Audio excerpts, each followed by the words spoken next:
আসসালামু আলাইকুম, শুভ সন্ধ্যা সবাইকে। অনেক অনেক প্রীতি এবং শুভেচ্ছা জানিয়ে শুরু করছি আজকের ক্লাস। সুপ্রিয় শিক্ষার্থী, আপনারা সবাই কেমন আছেন?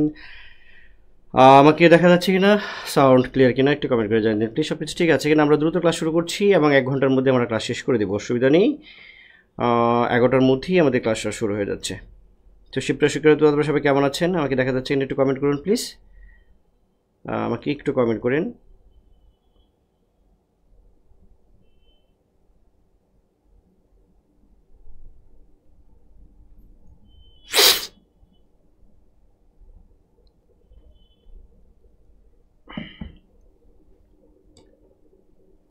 রবীন্দ্রনাথ ঠাকুরের শেষ ক্লাস আজকে, রবীন্দ্রনাথ ঠাকুরকে নিয়ে।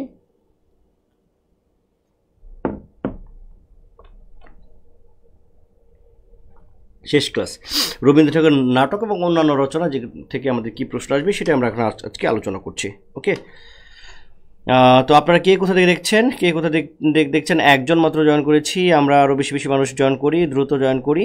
একটু মেনশন করে দিই, আমরা ক্লাসটা মেনশন করে দিই, সবাইকে এভরিওয়ানকে মেনশন করে দিই, সবাই একটু আসুক এবং ক্লাস শুরু হোক আজকে।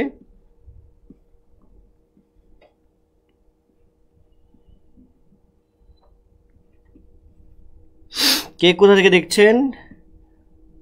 মাত্র 2 জন। আচ্ছা, কোনো প্রবলেম হয়েছে কি না?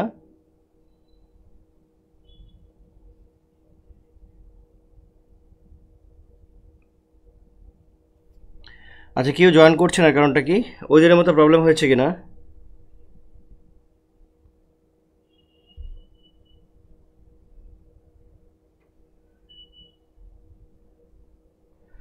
পাঁচজন জয়েন করেছি, 5 জনের মধ্যে কে কে?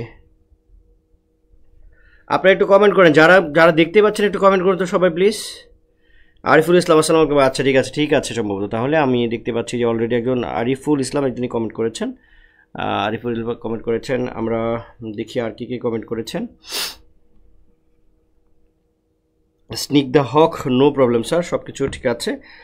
মোসাম্মদ মৌসুমি হক, তিনিও কমেন্ট করেছেন। আসসালামু আলাইকুম। সালাইকুম আসসালাম, কেমন আছেন? 6 জন মাত্র আমরা জয়েন করেছি। আজকে যে ক্লাস আছে এটা কি আপনারা জানতেন না? আমি ভালো আছি, আপনি কেমন আছেন? আমি ভালো আছি, আপনি কেমন আছেন?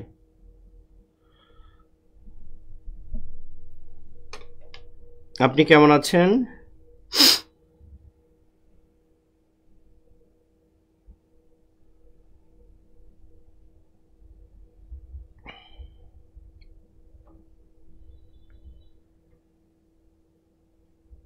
দীপা আক্তার কমেন্ট করেছেন, আসসালামু আলাইকুম আসসালাম। তারপরে হচ্ছে স্নিগ্ধা কমেন্ট করেছেন। সাজ্জাদ ফাহাদ, ক্লিয়ার, সাকিব, মাহমুদ শাওন, আসসালামু আলাইকুম স্যার, কেমন আছেন? ভালো আছি। আচ্ছা, 11 জন আমরা জয়েন করেছি মাত্র। ওকে, ঠিক আছে, আমি আমার মতো ক্লাস নিয়ে শুরু করে দিই। আমরা দেখব যে রবীন্দ্রনাথ ঠাকুরের নাটক। রবীন্দ্রনাথ ঠাকুরের এমনিতে মোটামুটি 29টা তার নাটক পাওয়া যায়, আর হচ্ছে কাব্যনাট্য পাওয়া যায় হচ্ছে তার 19টি। এটা কখনোই আসবে না যে কয়টা নাটক বা কয়টা, এটা কখনোই আসে না। এর মধ্যে রূপক সাংকেতিক নাটক রবীন্দ্রনাথ ঠাকুরের, একটা জিনিস মনে রাখতে হবে যে রবীন্দ্রনাথ ঠাকুরের নাটক, তিনি শুরু থেকেই তার নাটকে তিনি সিদ্ধহস্ত। মানে আমরা দেখেছিলাম যে তার ছোট গল্প তিনি প্রথমেই ব্যর্থ হয়েছেন, কিংবা অতটা শিল্প সফল হয়নি, উপন্যাস অতটা শিল্প সফল হয়নি, তার কবিতা অতটা শিল্প সফল হয়নি, কিন্তু তিনি নাটক লেখা শুরু করতে আমরা দেখেছি তিনি প্রথমেই নাটক তিনি শিল্প সফল হয়েছিলেন। তো তার এই নাটক, প্রথম দিকের নাটকগুলো তার কিন্তু দারুণ, শেষ পর্যন্ত তার নাটকগুলো দারুণ। রবীন্দ্রনাথ ঠাকুরের নাট্যকার হিসেবে তার, আমার মনে হয় যে রবীন্দ্রনাথ ঠাকুরের কবিতার পরে, অর্থাৎ রবীন্দ্রনাথ একজন কবির পরে তার যে জায়গাটা আছে গুরুত্বপূর্ণ আমার কাছে মনে হচ্ছে নাটক এবং ছোট গল্প। রবীন্দ্রনাথ ঠাকুরের কবি, নাটক, ছোট গল্প, গান, তারপর আমার কাছে মনে হচ্ছে উপন্যাস আরও পড়ে। তো রবীন্দ্রনাথ ঠাকুরের নাটক আমার খুব প্রিয়। রবীন্দ্রনাথ ঠাকুর আমার না অনেকেরই প্রিয়। নাটক, অত ভালো নাটক আমাদের বাংলা সাহিত্যে নেই, কিন্তু রবীন্দ্রনাথ ঠাকুরের নাটকটার মধ্যে দারুণ একটা ব্যাপার আছে। তো রবীন্দ্রনাথ ঠাকুরের নাটকগুলো, মানে যেগুলো শিল্প সফল নাটক, ম্যাক্সিমামই হচ্ছে রূপক ও সাংকেতিক নাটক। রূপক মানে এলিগরি, সাংকেতিক মানে হচ্ছে সিম্বল, অর্থাৎ রূপক এবং সাংকেতিক নাটক বা এলিগরি এবং সিম্বলিক ব্যাপারটা আছে। রূপক এবং সিঙ্গল ব্যাপারটা কি আপনারা মোটামুটি জানেন, যে একটা জিনিস দিয়ে যখন একটা জিনিস বোঝাবো, ধরেন আমি হচ্ছি টোটাল একটা গল্প দিয়ে, বিশাল বড় একটা গল্প দিয়ে আমি অন্য কিছু একটা বোঝাচ্ছি, তখন সেটা হচ্ছে রূপক, এলিগোরিক্যাল এটাকে বলা হচ্ছে। সাংকেতিক মানে হচ্ছে সংকেত বা প্রতীক, সিম্বল আমরা বলতে পারি এটাকে, যে কোনো একটা বিশেষ দিককে, ধরেন কোনো একটা রাজাকে দিয়ে ধরেন আমি ঈশ্বরকে বোঝাচ্ছি, তো এটা একটা সংকেত। হ্যাঁ, প্রকৃতির কোনো একটা জিনিস দিয়ে এমন কোনো কিছু একটা বোঝাচ্ছি, এটা হচ্ছে সংকেত। তাহলে রূপক সংকেত কাছাকাছি লেভেলের, টোটাল ঘটনাকে আমরা রূপক বলছি, আর ওইটার যে এলিমেন্টগুলো আছে সেই এলিমেন্টগুলোকে আমরা বলছি সংকেত বা প্রতীক বলছি। তো রবীন্দ্রনাথ ঠাকুরের রূপক সাংকেতিক নাটক হিসেবে এই রাজা, ডাকঘর, অচলায়তন, তারপরে হচ্ছে আপনাদের রক্তকরবী, কালের যাত্রারা, এই তাসের দেশ, ভেরি ভেরি ইম্পর্ট্যান্ট, খুবই ইম্পর্ট্যান্ট। এবং রবীন্দ্র দর্শন, অর্থাৎ তার কবিতায় যে দর্শনগুলো ছিল, রবীন্দ্রনাথ ঠাকুরের দর্শনগুলো মোটামুটি কবিতা হোক নাটক হোক দেখা গেছে কাছাকাছি লেভেলের একটা দর্শন আছে। আচ্ছা, অনেক বড় বড় কে জানি কমেন্ট করছেন, আমি একটু পড়ি তাহলে, দেখি তো একটু কমেন্টগুলো পড়ি।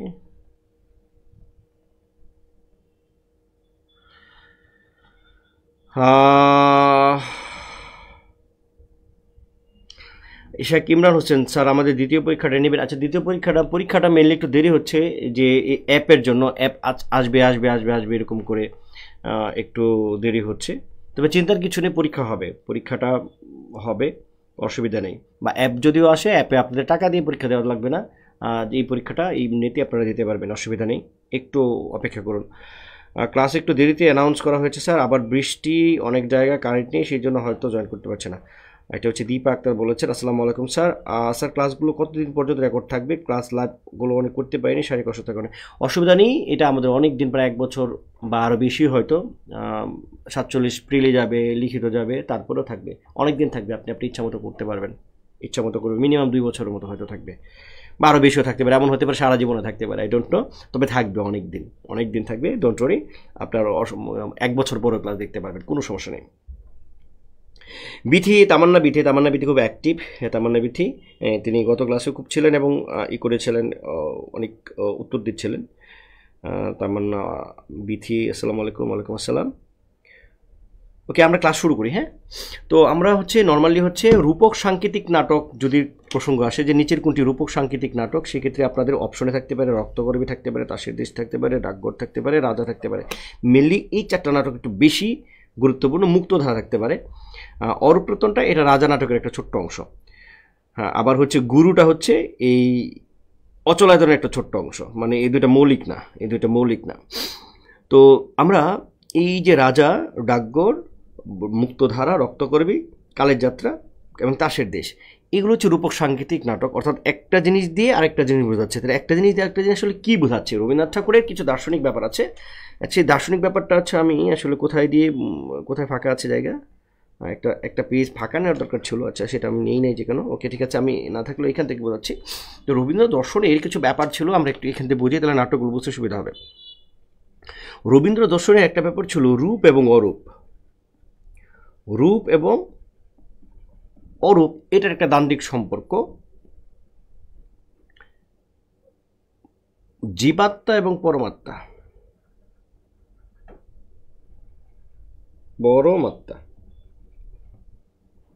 জীবাত্মা মানে মানুষ, পরমাত্মা মানে ঈশ্বর। সীমা এবং অসীম, রূপ অরূপ, জীবাত্মা, পরমাত্মা, সীমা, অসীম, এই ব্যাপারগুলো তার কবিতা বলেন, যেখানে বলেন, মোটামুটি এই দর্শনগুলো তার এখানে কাজ করে। ইহজীবন, পরজীবন, এটাও একটা ইম্পর্টেন্ট, যে ইহকাল, পরকাল, এরকম একটা ব্যাপার আমরা তার উপন্যাস না, মানে কবিতার মধ্যে মেনলি সবচেয়ে বেশি দেখি, এবং নাটকের মধ্যে ব্যাপারটা খুব আছে। তিনি রূপ অরূপ যেটা দেখাচ্ছেন, মানে একজনের রূপ আছে, অরূপ মানে একটা গুণ আছে, এবং এই দুইটার একটা দ্বান্দ্বিক একটা সম্পর্ক আমরা দেখি।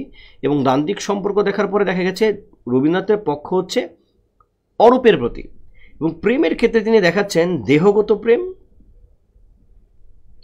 আর দেহাতীত প্রেম। দেহাতীত প্রেম প্লেটোনিক লাভ, দেহগত প্রেম যে প্রেমটা দেহগত, অর্থাৎ কামজ আর কি, মানে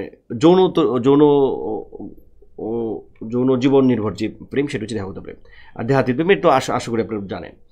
তো এই যে দার্শনিক প্রত্যয়গুলো তিনি কাজ করেন, তিনি এই রূপ এবং অরূপের দ্বান্দ্বিক সম্পর্ক দেখে তিনি অরূপের পক্ষপাতী, জীবাত্মা এবং পরমাত্মার এটার মধ্যে তিনি একটা মিলন তিনি দেখাতে চান, যে এই জীবাত্মার কাজই হচ্ছে পরমাত্মার কাছে মিলিত হবে এবং জীবাত্মা সবসময় পরমাত্মার কাছে ছুটে যাবে, এরকম একটা ব্যাপার। তারপরে হচ্ছে সীমা এবং অসীম, তুমি সীমার মধ্যে একটা জিনিস এবং অসীম তিনি দেখাচ্ছেন, সীমাকে ভেঙে অসীমে যেতে হবে। তিনি দেখতে পাচ্ছেন যে ইহকাল না পরকালটাই হচ্ছে ট্রু। তিনি এই দেহগত প্রেম থেকে তিনি দেহাতীত প্রেমের প্রসঙ্গে চলে যাচ্ছেন। এরকম দার্শনিক কিছু প্রত্যয়, দার্শনিক কিছু চিন্তা, এই জন্য রবীন্দ্রনাথ ঠাকুরকে বলা হচ্ছে Rabindranath Thakur is not a poet but also a great philosopher. তার এই দার্শনিক ব্যাপারগুলো তিনি খুব সুন্দরভাবে তার নাটকে, কবিতায় সবচেয়ে বেশি তিনি প্রস্ফুটিত করেছেন। তো আমরা আজকের যে নাটকগুলো পড়বো, নাটকগুলো 3-4টা নাটকের আমরা একটু কাহিনী বলার চেষ্টা করবো এবং এই জিনিসগুলো বোঝানোর চেষ্টা করব। যদিও প্রিলির জন্য আমাদের আসলে এই নাটকগুলোর নামগুলো জানলেই হয়ে যায়, তারপরে এই নাটকের চরিত্র থেকেও কিন্তু প্রশ্ন আসে, চরিত্র থেকে প্রশ্ন যেন আমরা পারি সেই ব্যাপারটা আমরা একটু দেখবো। ওকে, তো আমরা প্রথমেই যে নাটকে চলে যাব সেটা হচ্ছে রক্তকরবী নাটক। মানে মেন নাটকগুলো আমরা আলোচনা করছি। রক্তকরবী নাটকের সাথে আমার জীবনের খুব ওতপ্রোতভাবে অনেকটি বছর জড়িত আছে। রক্তকরবী নাটক আমি অভিনয় করেছি নাটকে, মঞ্চ নাটকে। আমি 5 বার এই নাটকটা মঞ্চায়িত হয়েছিল, 5 বার মঞ্চায়িত হয়েছিল। আমি সর্দার চরিত্রে অভিনয় করেছিলাম। সর্দার কি এখানে দেওয়া আছে? সর্দার চরিত্রে অভিনয় করেছিলাম। সর্দার এই নাটকের সবচেয়ে ভিলেন, মানে মেন ভিলেন হচ্ছে সর্দার। এই নাটকটা ইউটিউবে পাবেন আপনারা। রক্তকরবী বানানটা যদি এইভাবে লেখেন, মার্জিয়া আক্তার রক্তাকারাবি এরকম আছে আর কি, বানানটা একটু ভুলভাবে আছে, রক্তকারাবি এরকমভাবে আছে। এই করে কি বলে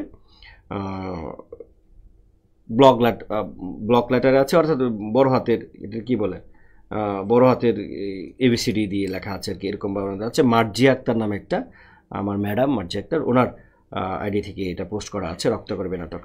তো সেই রক্তকরবী নাটক দেখাচ্ছে, নাটকের প্রতিটা পুরো নাটকটাই আমার মুখস্থ, কারণ এত বেশি পরিশ্রম করতে হয়েছিল। এই নাটকটা আমি শুকিয়ে গিয়েছিলাম অনেক নাটকের এটা করতে রিহার্সাল করতে।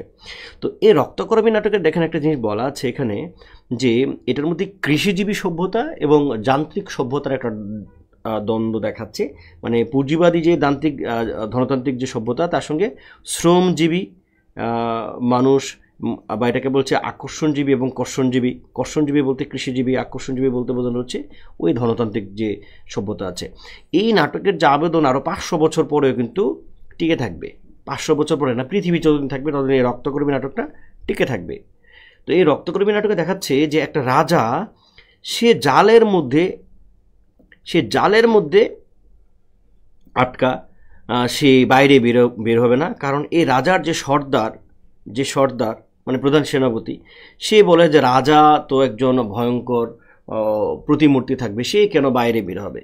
রাজা থাকবে একটা জালের আড়ালে, থাকবে একটা ভয়ঙ্কর একটা রূপ নিয়ে, আর এই রাজ্যটা পরিচালনা করবে হচ্ছে সর্দার। এবং ওই রাজার মধ্যে যক্ষপুরী নামে একটা জায়গা আছে, যক্ষপুরী। সেই যক্ষপুরী থেকে, সেটার মধ্যে স্বর্ণের একটা খনি আছে, সেখান থেকে ওই যারা আছে কি বলে ওই শ্রমিক যারা আছে এদেরকে ধরে নিয়ে আসে এবং ওরা ওখানে কাজ করে। ওই শ্রমিকরা হচ্ছে এই যে এই ফাগুলাল, চন্দ্রা, এরা।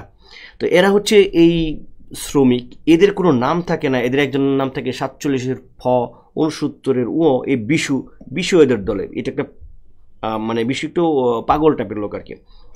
তো এই রাজার এইখানে রঞ্জন নামে একটা চরিত্র আছে। রঞ্জন, যেটা আসছিল এতে, কোথায় জানি আসছিল, BCS-এ আসছিল, যে রঞ্জন কোন নাটকের চরিত্র, রঞ্জন। বিস্ময়কর ব্যাপার হচ্ছে এই নাটকের মধ্যে বারবার রঞ্জনের কথা বলা হচ্ছে, কিন্তু রঞ্জনের কোনো সংলাপ এই নাটকে নাই। একেবারে লাস্ট মুহূর্তে শুধু রঞ্জনের লাশ দেখা যায়। রঞ্জনের যে প্রেমিকা, এটা হচ্ছে নন্দিনী এবং রঞ্জন হচ্ছে এই কৃষিজীবী সভ্যতার একজন, এবং এই যে ধনতান্ত্রিক সভ্যতা আছে, এই ধনতান্ত্রিক সভ্যতার প্রতিভু বা প্রধান হচ্ছে রাজা এবং সর্দার। তো এদের বিপক্ষে গিয়ে সে একটা কথা বলে, মানে এই কর্ষণজীবীর ব্যাপারটা কথা বলে, অর্থাৎ কৃষিজীবী সভ্যতার কথা বলে, রঞ্জনকে ধরে নিয়ে আসে হচ্ছে এই সর্দারের লোকেরা। তো রঞ্জনকে খুঁজতে এসে এই যক্ষপুরীতে এই নন্দিনী নামের যে মেয়েটি, সেই মেয়েটি আসে। নন্দিনী রূপে গুণে সৌন্দর্যে একেবারে দারুণ এক চরিত্র হচ্ছে নন্দিনী, যে হচ্ছে কর্ষণজীবীর মানুষের প্রতিনিধি, এই কর্ষণজীবী অর্থাৎ কৃষিজীবী সভ্যতার।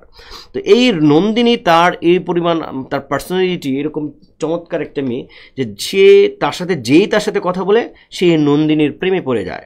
এখানে রাজা কথা বলে, রাজা জালের আড়ালে থেকে রাজার সাথে কথা বলে, নন্দিনী বারবার মোটিভেশন দেয় যে তুমি এই জালের আড়ালে থাকো, তোমার কি লজ্জা করে না, তুমি কি বেরিয়ে আসতে পারো রাজা? রাজা বলে যে আমি যদি বেরিয়ে আসি তাহলে তুমি ভয় পাবে, এরকম নানান ধরনের তাদের মধ্যে সংলাপ হয়। এবং এই নন্দিনীর সাথে বিশু দেখা গেছে এর একটা বন্ধুত্ব আছে, এবং বিশু কিন্তু গান গায়, এবং বিশু বলা চলে নন্দিনীকে পছন্দ করে। তারপরে হচ্ছে এই যে অধ্যাপক বয়স্ক, এই রাজ্যের যক্ষপুরে একটা অধ্যাপক আছে, সেই অধ্যাপকও দেখা গেছে নন্দিনীর সাথে অনেক আলাপ করে, তাত্ত্বিক আলাপ করে, এবং নন্দিনীকে ভালোবাসে, পছন্দ করে একেবারে। এই মোটামুটি সবাই। চন্দ্রা নামে আরেকটা আছে, মেয়ে আছে, এটা হচ্ছে ফাগুলালের বউ, এরা হচ্ছে এখানে শ্রমিক। এই চন্দ্রা আবার এই নন্দিনীকে দেখতে পায় না, কারণ সবাই যেহেতু নন্দিনীকে পছন্দ করে, চন্দ্রা দেখতে পারে না। এবং এই চন্দ্রা এই বিশু পাগলকে বলে যে মানুষকে তোমরা যত কম বুঝো, সে মানুষ তোমাকে তত বেশি কাছে টানে, এরকম একটা সংলাপ বলে যে এই নন্দিনীকে তো তোমরা বুঝতে পারো না, নন্দিনী সবার সাথে এরকম কথা বলে, হেসে কথা বলে, সবার সাথে এরকম ভাব জমায়, তো তোমরা এই নন্দিনীকে তোমরা কম বুঝো, এই জন্য তোমাদেরকে নন্দিনী তোমাদের অনেক কাছে টানে। আর আমরা ভাই সাদাসিধে লোক, চন্দ্রা বলতেছে আমরা সাদাসিধে লোক, আমাদের তোমাদের কাছে এত কদর নাই। আর এই গোসাই মানে হচ্ছে পুরোহিত। এই গোসাইয়ের কাজ হচ্ছে যে এইখানকার যারা কাজ করে, শ্রমিক যারা আছে, এদের মন যাতে না হয়ে যায়, কি বলে, বিক্ষিপ্ত না হয়ে যায়, এই গোসাই এসে একটু ধর্মকর্মের কথা বলে। তো এটা কিন্তু একটা ভণ্ড আর কি, এই গোসাইটা হচ্ছে একটা ভণ্ড। সে বলে বলো বাবা একসাথে হরি হরি, এদেরকে বলে আর কি, শ্রমিকদেরকে বলে, অর্থাৎ শ্রমিকদেরকে মানে ধর্মের আফিম খাওয়িয়ে, ধর্মের কথা বলে শ্রমিকদেরকে একটা ভুলিয়ে রাখতে চায়। তো একসময় এই নন্দিনী সবাইকে ভুলিয়ে বালিয়ে তারা বলে যে এইখান থেকে বেরিয়ে যেতে হবে, কৃষিজীব সভ্যতায় যেতে হবে। নন্দিনী গান গায়, পৌষ তোদের, গান গায় না মানে অন্য জায়গায় একটা গান বাজে, পৌষ তোদের ডাক দিয়েছে আয় আয় আয়। তো নন্দিনী সবাইকে ডাকে, পৌষ অর্থাৎ ওই ধানের সিজন, অর্থাৎ কৃষিজীবী সভ্যতার সিজন, সে সবাইকে ডাকছে। এবং এই নাটকের মধ্যে কিন্তু গান যে ভালোবাসি ভালোবাসি ভালোবাসি ভালোবাসি, ভালো গাইতে পারি নাই, তো এই গানটা কিন্তু এই নাটকের। তো এরকম অনেকগুলো গান আছে, এই কি বলে, এই বিশু গান গায়, তারপরে হচ্ছে নন্দিনী নাচে, এরকম একটা ব্যাপার আছে। এবং শেষ পর্যন্ত রাজাকে সে বের করে নিয়ে আসতে পারে। নন্দিনী এমনভাবে কথা বলে রাজা ওই জালের আড়াল থেকে বেরিয়ে আসে। তো রাজা যখন জালের আড়াল থেকে বেরিয়ে আসে, তো মূল কালপিটটা থাকে হচ্ছে সর্দার। এই সর্দার মানে ওই একটা কুন্দ ফুলের মালা, তার একটা বর্ষার এর মধ্যে ঝুলি, সে এই আক্রমণ করে আর কি, রাজাকে আক্রমণ করে। এবং অর্থাৎ এই রাজ্যটার পুরো নিয়ন্ত্রণটা কে নিয়ে নেয়? এই সর্দার নিয়ে নেয়। এবং এইভাবে নাটকটা শেষ হয়। এবং শেষে দেখা যাচ্ছে যে এই রঞ্জন যে চরিত্র, এই রঞ্জনকে খুঁজতে যে আসলো নন্দিনী, রঞ্জন মারা গিয়েছে, রঞ্জনকে মেরে ফেলা হয়েছে, রাজাই রঞ্জনকে মেরে ফেলেছে, কারণ রঞ্জনকে নন্দিনী ভালোবাসে, আর নন্দিনীকে প্রায় সবাই ভালোবাসে। তো এই কৃষিজীবী সভ্যতা এবং দেখা গেছে আর এই ধনতান্ত্রিক যে সভ্যতা, এই সভ্যতার একটা দান্দিক সম্পর্ক, এবং কৃষিজীবী সভ্যতার প্রতিনিধি হিসেবে নন্দিনী, রঞ্জন এরা কিন্তু এসেছে, এবং একটা দান্দিক সম্পর্ক দেখিয়ে দেখাচ্ছে যে নন্দিনী সবাইকে টলাতে পেরেছে, নন্দিনী রাজাকে টলিয়ে ফেলেছে, অধ্যাপককে টলিয়ে ফেলেছে, সবাই নন্দিনী দ্বারা প্রভাবিত হয়েছে। একমাত্র সর্দার পছন্দও করে ফেলে, কিন্তু সর্দারকে আর ওইভাবে টলানো যায় না, এবং সর্দারটাই শেষ পর্যন্ত শেষ ভিলেন হিসেবে দেখা যায়। নাটকটা এভাবে শেষ হয়। এবং এরা সবাই যখন বেরিয়ে যায় যে চল চল চল চল, এরকম সবাই ডাকে চল চল, আর সবাই বেরিয়ে যায় এদিক দিয়ে, সর্দারও ঘর থেকে বেরিয়ে গেছে, সে যুদ্ধের সাজে সাজে, এইভাবে নাটকটা শেষ হয়।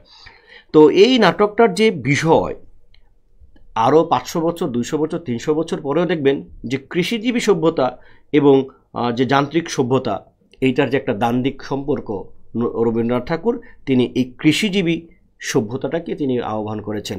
এই ধনতান্ত্রিক পুঁজিবাদী সভ্যতা রবীন্দ্রনাথ ঠাকুর কী করেন না, চান না। তো অসাধারণ একটি নাটক রক্তগর্বী, এবং এই নাটকের সংলাপগুলো এত চমৎকার, এত চমৎকার। এই নাটকটা যদি আপনারা দেখেন, ঢাকায় নাগরিক নাট্যদল আছে, এই নাগরিক নাট্যদল এটার যে মানে নন্দিনী চরিত্রে অভিনয় করে হচ্ছে, এটার নাম কি, অপি করিম।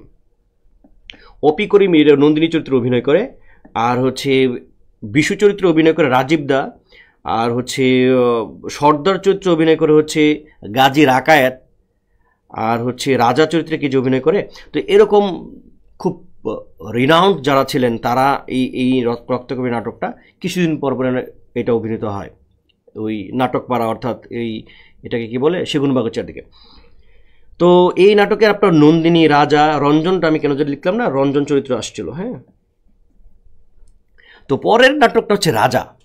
তো এই রাজা নাটকটা এটাও কিন্তু রবীন্দ্রনাথ ঠাকুরের ওই 1910 খ্রিস্টাব্দে যখন তিনি মানে ঈশ্বর ভাবনায় মগ্ন আছেন, গীতাঞ্জলি পর্বের গীতাঞ্জলি যখন তিনি লিখেছেন, তখন এই রাজা নাটকটা। তো এই রাজা নাটকটার মধ্যে তিনি অরূপ এবং রূপ,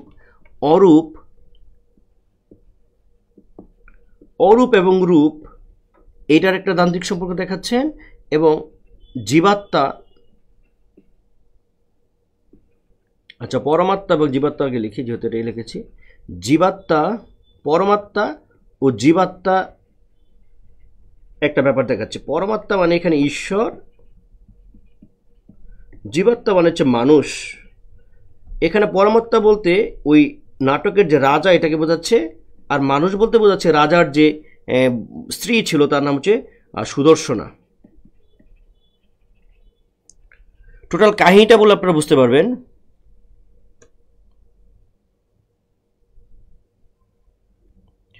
বাস্তবিকতা আপনার মানে কি, বাস্তবিকতা কি লিখছেন একজন। আচ্ছা, আমরা নাটকের কাহিনীটা বলি। এই নাটকের কাহিনী হচ্ছে একটা বৌদ্ধ জাতকের অনেকগুলো কাহিনী আছে বৌদ্ধ ধর্মের, সেইখান থেকে এটা নেওয়া হয়েছে। তো এই কাহিনীর মধ্যে দেখাচ্ছে এক রাজা, সে দেখতে কুৎসিত, খুবই কুৎসিত, অসুন্দর। আমরা কুৎসিত না লিখে অসুন্দরই লিখি, অরূপও লিখি, তাহলে মানে দেখতে সে অরূপ, তার রূপ নেই। অরূপ, সে একটা অন্ধকার ঘরের মধ্যে থাকে, এবং তার যে স্ত্রী রানী, তার নাম, সে অনেক সুন্দরী, অহংকারী, এবং সে রক্ত মাংসের মানুষ। এখন রাজা এবং রানী, রাজা অলওয়েজ অন্ধকারের মধ্যে থাকে, আলোর মধ্যে সুদর্শনা কখনো রাজাকে দেখতে পায়নি। সে এখানে সুরঙ্গমা আর একটা দাসী আছে, এই দাসীটা আবার একেবারে রাজার একনিষ্ঠ ভক্ত। তো সুদর্শনা এবং সুরঙ্গমা এরা আলোচনা করে, বিভিন্ন কথাবার্তা বলে। তো এই সুদর্শনা রাজাকে দেখতে চায়, যে আমি আপনাকে দেখব। রাজা বলে, না না, আমাকে দেখলে তোমার পছন্দ হবে না, দেখার দরকার নেই, আলোতে দেখার দরকার নেই, আর তুমি আমাকে দেখলে চিনতেও পারবা না। কিন্তু সুদর্শনায় ড্যাম শিওর সে রাজাকে চিনতে পারবে, কারণ তার ধারণা রাজা দেখতে অনেক সুন্দর, অনেক সুপুরুষ। তাদের যে সম্পর্কটা একটা অন্ধকারের মধ্যে সম্পর্ক, একটা আলো আধারের ব্যাপারের মধ্যে সম্পর্ক, দিনের আলোতে তাদের সম্পর্কটা নেই। তো রাজা সে একেবারেই, সুদর্শনা বলছে হ্যাঁ চিনতে পারবে। তখন রাজা বলে, আচ্ছা ঠিক আছে, তাহলে আমি বের হবো। তখন এরকম একটা অনুষ্ঠানের মধ্যে বলছে যে আমি বের হবো, বের হওয়ার পরে তুমি আমাকে চিনে আমার গলার মধ্যে মালা দিবে।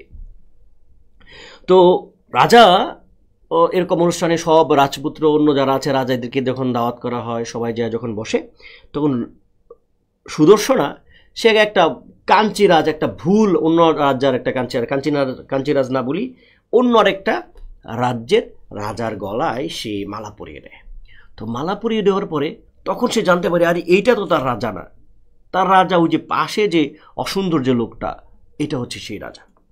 সে কোনোভাবেই মেনে নিতে পারে না এই সুদর্শনা, না না না, রাজা এরকম হতেই পারে না, রাজা হবে ফর্সা লম্বা, মানে এই রাজা লম্বা ছিল, মানে এরকম তার কল্পনায় যেটা আছে, অর্থাৎ এই সুদর্শন কল্পনায় রাজা কিন্তু অনেক সুন্দর, বা রাজা যেরকম থাকার কথা ওরকম থাকবে।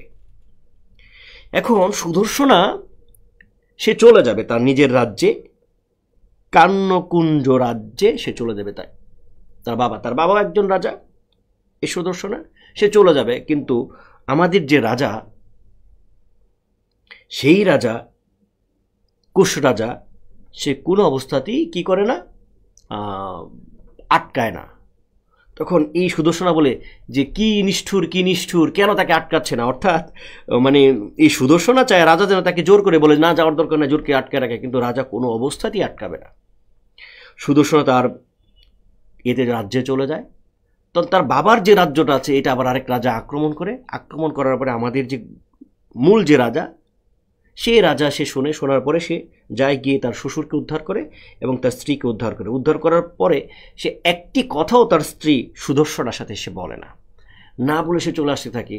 তখন সুদর্শনা বলে কি নিষ্ঠুর, কি নিষ্ঠুর, হার মেনেছি প্রভু, হার মেনেছি, তুমি সুন্দর নও, সুন্দর নও প্রভু, তুমি অনুপম। ঠিক এই সংলাপটা এরকম যে তুমি সুন্দর নও, সুন্দর নও, তুমি অনুপম। মানে সুন্দরের প্রতি যে এত আকর্ষণ ছিল হচ্ছে এই সুদর্শনার, সে বলছে তোমার সুন্দর, তুমি সুন্দর না, সুন্দর দেওয়ার দরকার নেই, তুমি অনুপম। অনুপম মানে যার কোনো তুলনা নেই। এবং যে রাস্তা দিয়ে আমি এসেছি সেই রাস্তায় পায়ের ধুলো মারিয়ে তোমার কাছে গেলেই যেন আমার শিক্ষাটা হবে বা আমার প্রায়শ্চিত্তটা হবে। তখন এই সুদর্শনা ফিরে আসে। তো নাটকটা এইভাবে শেষ হয়। তো এইটা দ্বারা আসলে কি বোঝা যাচ্ছে? এটা দ্বারা বোঝা যাচ্ছে যে অরূপটা হচ্ছে আসলে এই অরূপটা হচ্ছে রাজা, আর রূপটা হচ্ছে, তাহলে অরূপ বলতে আমরা এখানে রাজাটা লিখব, আর রূপটা হচ্ছে এই রানী বা সুদর্শনা। তাহলে এই অরূপটা অর্থাৎ এই রাজা আসলে পরমাত্মা অর্থাৎ ঈশ্বরের, সে হচ্ছে ঈশ্বর। ঈশ্বরের কাছে জীবাত্মারূপী যে এই সুদর্শনা, সে হার মানবে। মানুষের এক ধরনের অহংকার থাকে, কিন্তু সেই অহংকারটা মানুষের একেবারে ধুলায় মিশে যায়। আমরা ওইখানে দেখবো যে গীতাঞ্জলি, এই সময় কিন্তু গীতাঞ্জলি লেখা হচ্ছে এবং গীতাঞ্জলিতে বলা হচ্ছে আমার মাথা নত করে দাও হে তোমার চরণ ধুলার তলে, সকল অহংকার ডোবা ও চোখের জলে, বিপদে মোরে রক্ষা করো এ নহে মোর প্রার্থনা, বিপদে যেন আমি নাহি করি ভয়। এই কথাগুলোই যেন আমরা এই সুদর্শনার মধ্যে আমরা দেখতে পাচ্ছি। সুদর্শনার যে অহংকার সব ধূলিচ্ছাত হয়ে সে এই পরমাত্মার কাছে মাথা নত করেছে। অর্থাৎ এই মানুষ যারা আছে তাদের মধ্যে যে অহংকার, দম্ভ, সে অনেক কিছু হয়ে গেছে এমন একটা ব্যাপার আছে, একটা সময় তাকে ঈশ্বরের কাছে মাথা নত করতে হয়, এই ব্যাপারটা দেখাচ্ছে। কিংবা যদি আমরা রূপ এবং অরূপের কথা ধরি, মানুষের রূপ হচ্ছে একদিন বা 2 দিনের, অরূপ গুণটা, ব্যক্তিত্বটা হচ্ছে আসল।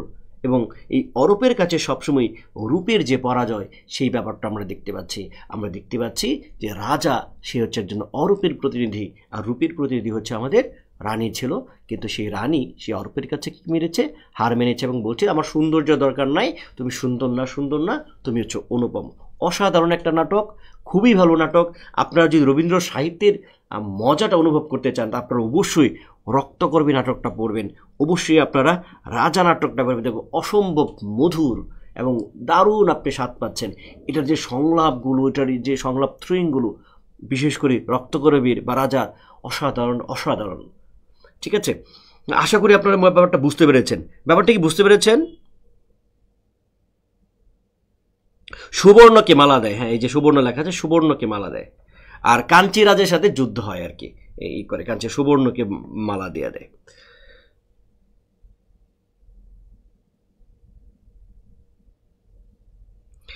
তো ওই যে আমার তামান্না বিথির এটা মনে আছে, ডাকঘর, এইটা একটা অসাধারণ নাটক। ডাকঘর নাটকটা খুবই ছোট্ট একটা নাটক, মাত্র 3টা অঙ্ক আছে এখানে, 3টা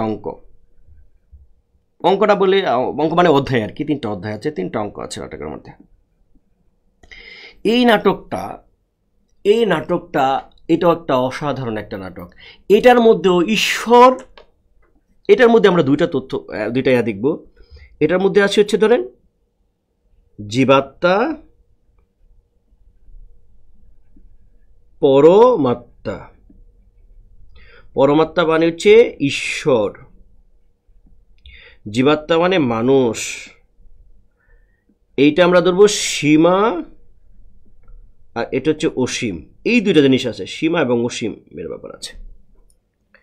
এই নাটকের মধ্যে দেখা যাচ্ছে যে অমল নামে একটা চরিত্র, ছোট্ট বাচ্চা অমল,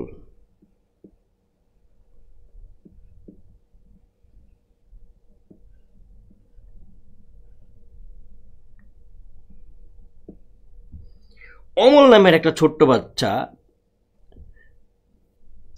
সে তার হচ্ছে পিসে মশাই যে মানে পালিত বাবা আর কি, তার নাম হচ্ছে মাধব দত্ত।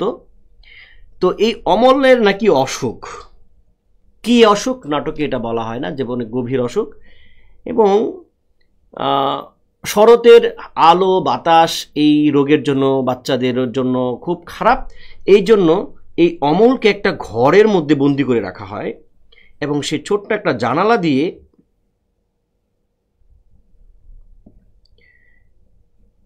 এই যে একটা ছোট্ট একটা জানালা দিয়ে সে বাইরের বিভিন্ন ঘটনা সে দেখে। তাকে ছোট্ট ঘরে আটকে রাখা হয়েছে, কারণ কবিরাজ বলেছে যে তাকে কি করা যাবে না, বাইরে দেওয়া যাবে না, কারণ এইখানকার বর্তমান সময়ের যে আবহাওয়াটা আছে, যে বাতাসটা আছে, এটা খুব শরীরের জন্য ক্ষতিকর, ওকে বাইরে দেওয়া যাবে না, সে অসুখ, তার অসুখ, অমলের অসুখ। তখন এই জানালা দিয়ে অমল একজন দইওয়ালা যাচ্ছে, সে দইওয়ালার সাথে ভাব জমাচ্ছে, এবং দইওয়ালা তাকে তার এত চমৎকার কথা, ছোট্ট একটা বাচ্চার খুব চমৎকার কথা, সে দইওয়ালা সে বলতেছে যে তুমি আমাকে দই কিভাবে বিক্রি করে, দই আমাকে শেখাবা কিনা, আমিও দই বিক্রি করতে চাই। সবার সাথে সে এরকম ভাব জমায়, দইয়ের ওলার সাথে সে কথা বলতেছে যে আমিও বলবো দই নেবেন, ভালো দই, এরকম মানে দইওয়ালা যেভাবে ডাকে যে আমি ওটা হতে চাই। তো দইওয়ালা খুব হাসে, খুব মজা পায়, এবং সে একটা দই দেয় খাওয়ার জন্য এই অমলকে। একজন ছোট ছোট বাচ্চারা খেলতে যাচ্ছে, সে বাচ্চাদের বলছে তোমরা কোথায় যাচ্ছ, বলছে যে আমরা খেলতে যাচ্ছি, তুমিও আসো। তখন সেই ঘর থেকে তার বাইরে দেখার যে তার আগ্রহটা আছে, বাইরে একটা গাছের মধ্যে কাঠবিড়ালি আছে, কাঠবিড়ালি টুকটুক করে কিছু একটা খাচ্ছে, সে তার বাবাকে অর্থাৎ পিসিমশাইকে বলছে যে আমাকে বাইরে যেতে দাও, দেখো কত চমৎকার। সে বাইরে যেতে দেওয়া হয় না। এই বাচ্চারা যখন যাচ্ছে তখন তার যে খেলনা আছে, জাহাজ, বিভিন্ন যে খেলনা আছে, খেলনাগুলো বলে তোমরা আমার সামনে একটু খেলো, আমি একটু দেখবো। বাচ্চারা বলে তুমি বেরিয়ে এসো। সে বলে যে কবিরাজ না করেছে। তখন বলে তোমরা কি কবিরাজের কথা বিশ্বাস করো? একটা মালিনীর একটা মেয়ে, যার নাম সুধা, একটা মেয়ে, সে মালা গাঁথে, মালা বিক্রি করে। তো সেই সুধার সাথে তার কথা হচ্ছে। সুধা কোথায় কোথায় ঘুরছে যাচ্ছে। ঠাকুরদাদা নামে তার একটা চরিত্র আছে, সে ঠাকুরদাদা এসে বিভিন্ন গল্প করছে। এবং এখানে একটা নেগেটিভ চরিত্র আছে, হচ্ছে মোরলের কাজই হচ্ছে কি দেখানো, ভয় দেখানো। সে মোরলের সাথে কথা বলছে, ভয় দেখাচ্ছে, মোরল তাকে নিয়ে হাস্যরসাত্মক করছে, হাসি তামাশা করছে। এবং এইখানে আরেকটা চরিত্র হচ্ছে প্রহরী। তো সেই প্রহরীর সাথেও তার আলাপ হচ্ছে, এবং প্রহরীর সাথে যখন আলাপ হয় তখন বলে যে ওইখানে রাস্তার ওই পারে কি হচ্ছে, অনেক মানুষ, অনেক কিছু, কি একটা অনেক উঁচু একটা দেখা যাচ্ছে। যখন প্রহরী বলে যে এইখানে একটা ডাকঘর হচ্ছে, এই ডাকঘর থেকে রাজা সবার কাছে কি পাঠাবে, চিঠি পাঠাবে। তো অমলও খুব হয়ে যায়, উৎফুল্ল হয়ে যায়, রাজা কি তাকে চিঠি পাঠাবে? তখন প্রহরী কিন্তু হাসে।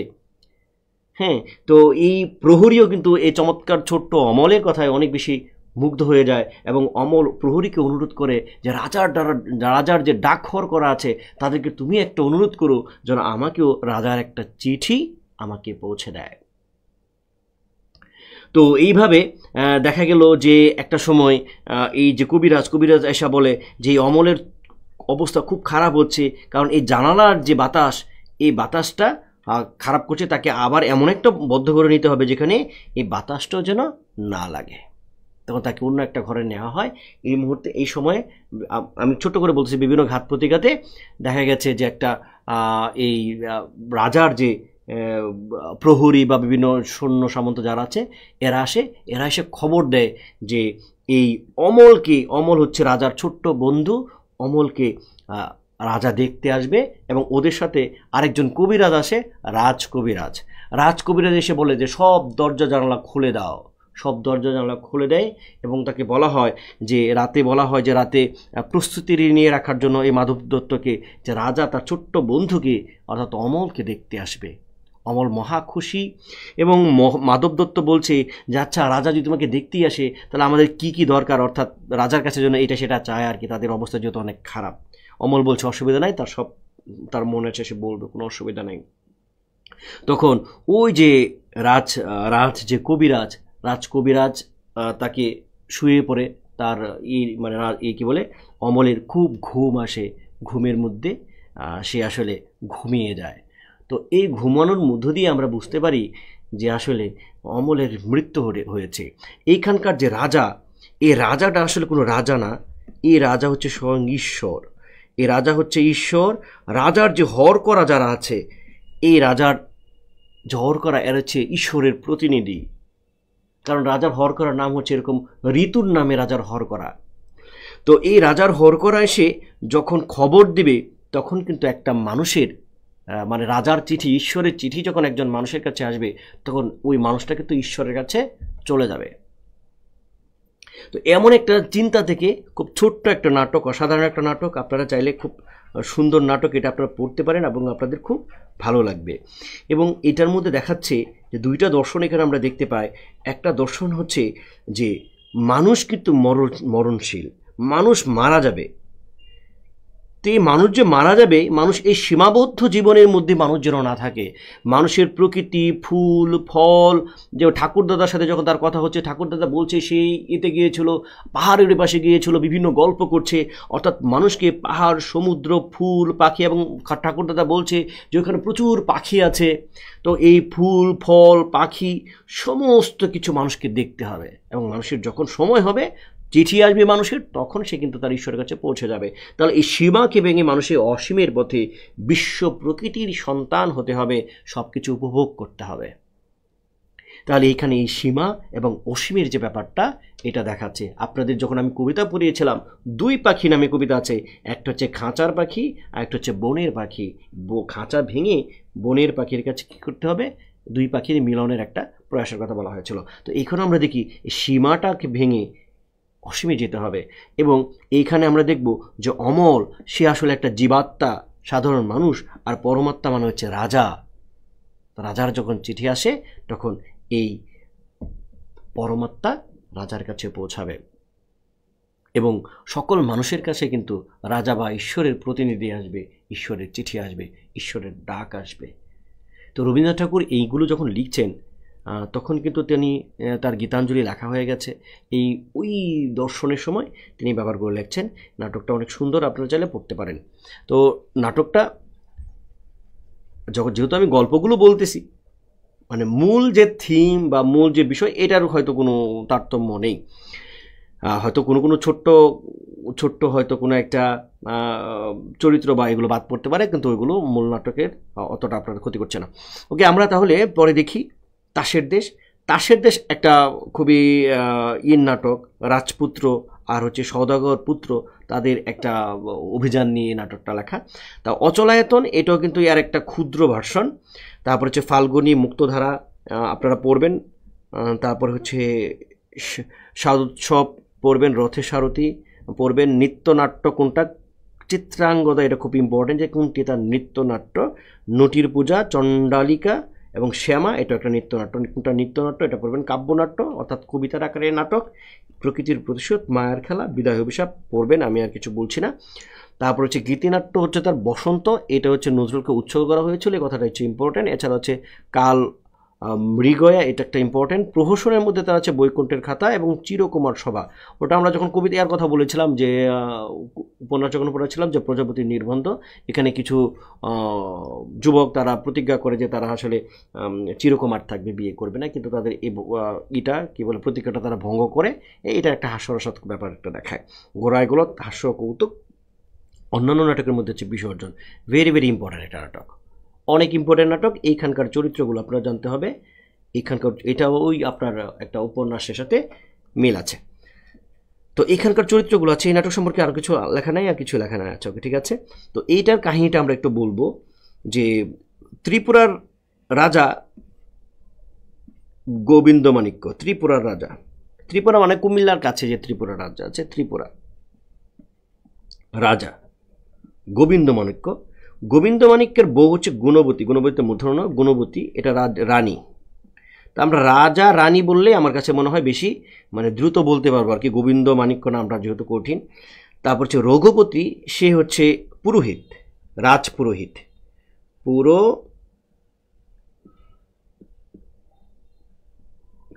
পুরোহিত বানান কিভাবে? পুরোহিত, রাজপুরোহিত। জয়সিংহ হচ্ছে এই পুরোহিতের পালিত পুত্র এবং সে রঘুপতির মানে ওই যে যে ইটা আছে, রাজ যে মন্দির আছে সেটার সে খাদেমও বলতে পারি বা সেবক বলতে পারি, সে সেবক, কিন্তু সে আবার রাজপুত্র। কিভাবে রাজপুত্র? কারণ তার পূর্বপুরুষ রাজপুত্র ছিল এবং তার মায়ের দিক থেকে এখনও তারা মানে রাজ্য শাসন করছে এমন। তো এই যে জয়সিংহ সেও একটা রাজবংশের ছেলেকে, অর্থাৎ তার শরীরেও মানে রাজবংশের রক্ত বইছে। অর্পণা এটা হচ্ছে ভিখারিনী, একটা মেয়ে ভিখারিনী। আচ্ছা, এইটুকু আমরা জানি। গল্পটা বলছি। গল্পটা হচ্ছে অনেক বছর হয়ে গেছে, গুণবতীর কোনো বাচ্চা হয় না, অর্থাৎ রানীর কোনো বাচ্চা হয় না। এখন সে রাজ যে পুরোহিত তাকে বলে যে 300 ছাগল এবং 100 মহিষ এই যে রাজাদের যে মন্দির আছে, রাজমন্দির, এখানে বলি দিতে হবে, দেবীর নামে বলি দিতে হবে। বলি দিলেই মানে এই গুণবতীর যে বাচ্চা না হওয়ার ব্যাপারটা এটা কেটে যাবে। সে অর্ডার করে রঘুপতিকে, রঘুপতি সমানে পশু সংগ্রহ করা শুরু করে দেয়, একটা ছাগল সংগ্রহ করে থাকে। এখন একটা ছাগলের বাচ্চা, একটা ছাগলের বাচ্চা আমরা লিখি। এই ছাগলের বাচ্চা হচ্ছে অর্পণা নামে একটা মেয়ে, ভিখারিনী বলে।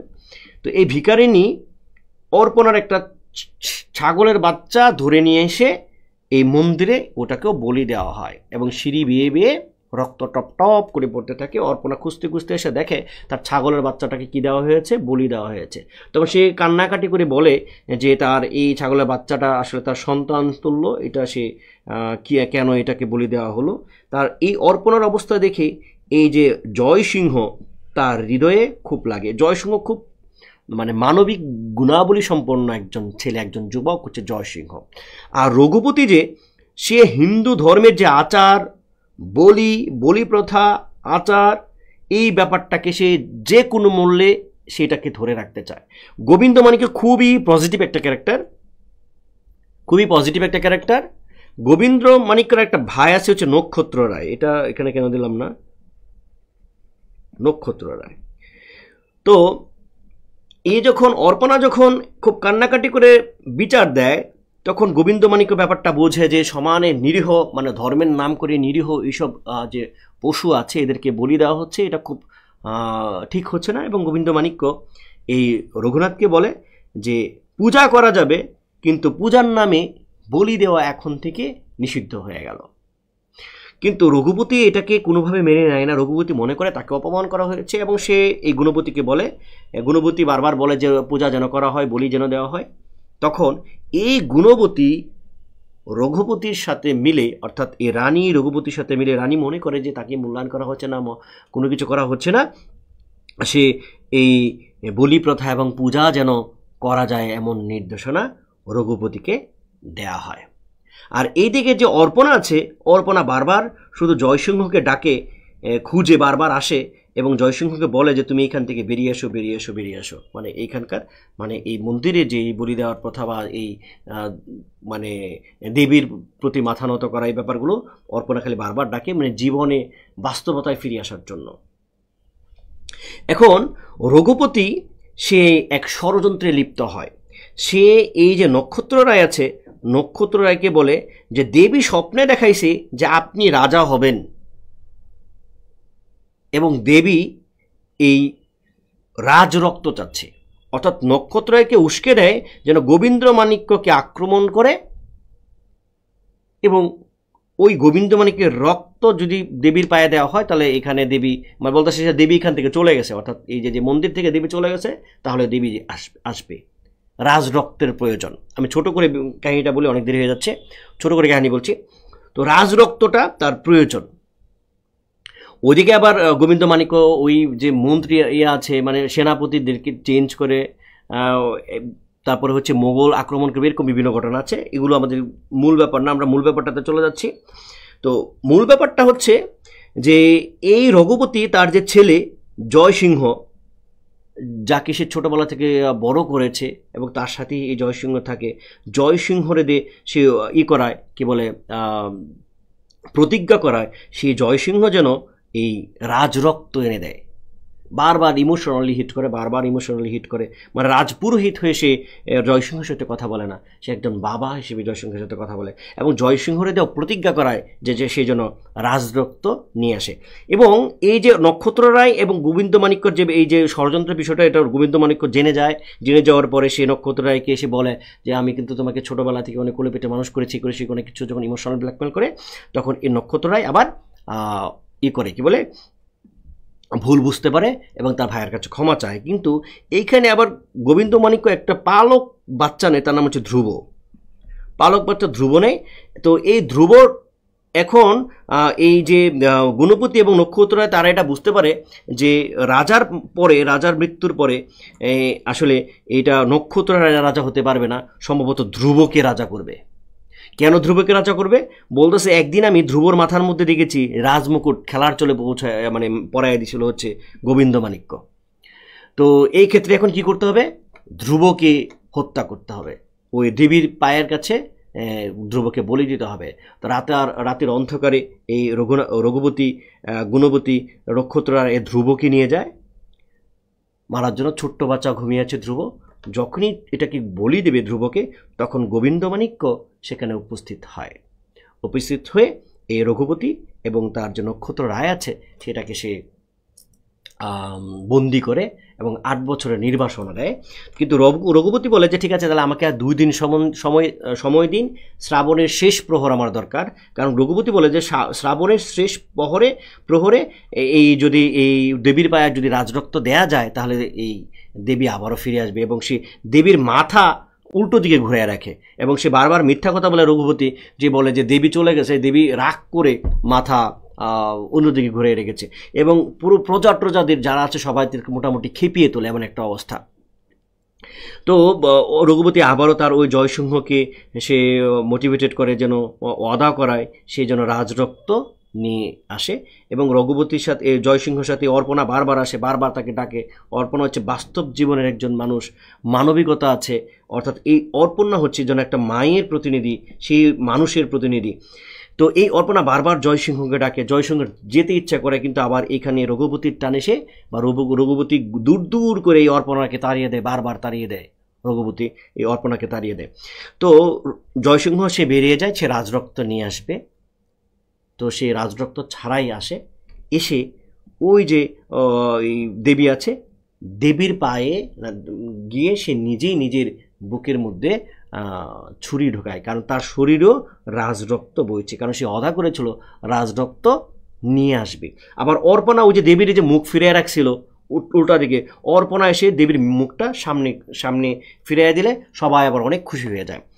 তো এই জয়সিংহ যখন মারা যাচ্ছে তখন এই রঘুপতির বোধোদয় হয় এবং এই যে দেবীর যে পূজা বলছে, দেবীকে বলা হচ্ছে যে এটা ভয়ঙ্করী রাক্ষসী এরকম বলা হচ্ছে। এবং রঘুপতি নিজেই এই দেবীর যে মূর্তি এটাকে গোমতী নদীতে ভাসায় দেয় এবং অর্পণাকে যে এত গালমন্দ করেছে, অর্পণাকে তুচ্ছ তাচ্ছিল্য করেছে, ভিখারিণী বলেছে, সেই অর্পণাকে সে বলে যে অর্পণার মধ্যেই দেবতা আছে, দেবী আছে। অর্পণার মধ্যেই সাধারণ মানুষের মধ্যেই কে বাস করে? দেবী বাস করে। দেবীকে পাওয়ার জন্য, দেবতাকে পাওয়ার জন্য এরকম নরবলি বলছি, এরকম নিষ্পাপ পশুদের বলি দেওয়ার উচিত না। এই মূর্তির মধ্যে দেবী নেই, মানুষের মধ্যে দেবী আছে, মানুষের মধ্যে দেবতা আছে। এরকম একটি দার্শনিক প্রত্যয়ে রঘুপতি উপনীত হয় এবং সে ওই যে দেবীকে যে মা ডাকতো, এই মা ডাকা শুরু করে, সে এই অর্পণাকে মা ডাকা শুরু করে। তো এইভাবে মোটামুটি আমাদের এই বিসর্জন ও যে কি বিসর্জন দেয়া আর কি, বিসর্জন নামকরণের সার্থকতা আছে। প্রতিমাকে বিসর্জন, দেবীকে বিসর্জন দেওয়া হয়েছে, বলা চলে এখানে জয়সিংহ তার নিজেকে বিসর্জন দেওয়ার পরে মানবতার জয়গান হয়েছে, অর্থাৎ সবার উপরে মানুষত্ব, তাহার উপরে নাই, মানুষের মধ্যে দেবী বাস করে, মানুষের মধ্যে দেবতা বাস করে, এমন একটি ব্যাপার এটার মধ্যে আছে। এইভাবে মোটামুটি শেষ হয়েছে।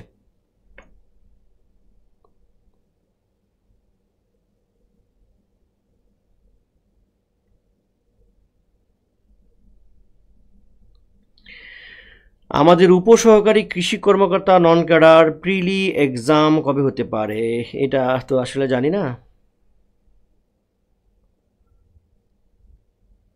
একজন বলছে যে এটা কি রাজস্বী উপন্যাসের একটা রূপ। হ্যাঁ, রক্তবীরকে নাটকটা, রক্তকরবী নাটকটা বেস্ট। হ্যাঁ, ভেরি গুড।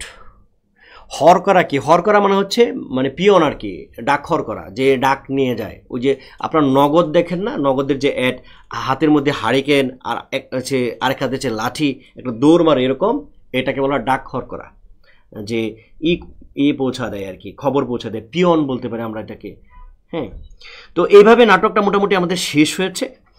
তো বইয়ের মধ্যে এটার কাহিনীগুলো যদি সুন্দর করে দিয়ে দিই তাহলে হয়তো আপনাদের বুঝতে আরও সুবিধা হবে, এবং দিয়ে দিব এটা 100% শিওর ফাইনাল। এবং কাহিনীটা যখন দিয়ে দেবো তখন আরও গোছালোভাবে থাকবে, আরও গোছালোভাবে থাকবে। এখন তো এটা আমি আমার স্মৃতি থেকে বলেছি যে এই ঘটনাটা এরকম। তো এই নাটকটা আমার অনেক প্রিয়, অর্থাৎ এই বিসর্জন নাটকটা ব্যাপক প্রিয়, খুবই ভালো লাগে। বিসর্জন, মানে ডাকঘর, রক্তকরবী, রাজা, রাজা নাটকটা যে কী ভালো লাগে, রক্তকরবী যে কী ভালো লাগে। আমার কাছে মনে হয় যে রবীন্দ্রনাথ ঠাকুরের এই নাটকগুলো এত চমৎকার, এটার যে চিন্তাগুলো, এটার যে সংলাপগুলো মারাত্মক লেভেলে। আমরা জীবনে তো প্রচুর নাটক পড়েছি, কিন্তু রবীন্দ্রনাথ ঠাকুরের মতো এত চমৎকার নাটক আমি কখনো পড়ি নাই। অসাধারণ নাটক। রবীন্দ্রনাথ ঠাকুরের এই নাট্য যে বইয়াটা আছে, গুণটা আছে, এটা আমার কাছে কেন জানি মনে হয় অত বেশি আলোচনা হয় না। কেন এত বেশি আলোচনা হয় না আমরা জানি না। রবীন্দ্রনাথ ঠাকুরের কবিতা যত আলোচিত হয় কিংবা ছোটো কোনো আলোচিত হয়, নাটকগুলো কম আলোচিত হয়। কিন্তু রবীন্দ্রনাথ ঠাকুর নাটক নিজে কিন্তু অভিনয় করতেন, ঠাকুর পরিবারে কিন্তু নাটকগুলো অভিনীত হতো এবং তিনি অভিনয় করতেন। এবং নাটকে রবীন্দ্রনাথ ঠাকুরের যে আগ্রহ, এটা কিন্তু অসাধারণ, তার আগ্রহ ছিল রবীন্দ্রনাথ ঠাকুরের। এবং রবীন্দ্রনাথ ঠাকুরের নাটকগুলো একদম ইংরেজিতে অনুবাদ হইলে হয়তো নাটকের জন্য তিনি নোবেল পাইতে পারতেন। যেমন রক্তকর্মী নাটকের জন্য নোবেল পাওয়া একেবারে না, মানে অত কঠিন কিছু না। এটা রক্তকর্মীর যে আবেদন, এটা পৃথিবী যতদিন থাকবে ততদিন এই নাটকের বিষয়বস্তু প্রাসঙ্গিক থাকবে। কিংবা আপনি এই কথা বলেন, বিসর্জন নাটকের যে বিষয়, এটা শুধু আজকের বিষয়, এটা সবসময়ের জন্য বিষয়। কিংবা আপনি যদি ডাকঘরের যে বিষয়, ডাকঘরের বিষয়টা পৃথিবী যতদিন থাকবে ততদিন। কিংবা রাজা নাটকের যে বিষয়, এই বিষয়টা কিন্তু সারা জীবনের জন্য বিষয়, অর্থাৎ পৃথিবী যতদিন থাকবে। মানে ব্যাপারটা এরকম না যে আজকে এই বিষয়টা আছে, 100 বছর 200 বছর পরে এটা অপ্রাসঙ্গিক হয়ে যাবে, কখনই এটা অপ্রাসঙ্গিক হবে না। রবীন্দ্রনাথ ঠাকুরের প্রবন্ধ গ্রন্থ আমরা দেখি যে কালান্তর, এই কালান্তরে তিনি একদম শেষের দিকে তিনি লিখেছেন, এবং ভারতবর্ষের যে রাজনৈতিক যে টানাপোড়েনগুলো আছে, বিভিন্ন দলে এই টানাপোড়েন, এই ব্যাপারটা এটার মধ্যে আছে। পঞ্চভূত, এটাকে রঙ্গব্যঙ্গ সাহিত্য বলা হচ্ছে। এটা তিনি ছদ্মনামে কিন্তু তিনি প্রকাশ করেছেন, লেখক ভূতনাথ বাবু নামে প্রকাশ করেছিলেন, এবং পঞ্চভূতের ডায়েরি নামে তিনি এটা ছাপিয়েছিলেন। হ্যাঁ, 5 জন কথা বলছে, পঞ্চেন্দ্রিয় কথা বলছে, এটাকে বলা হচ্ছে পঞ্চভূত।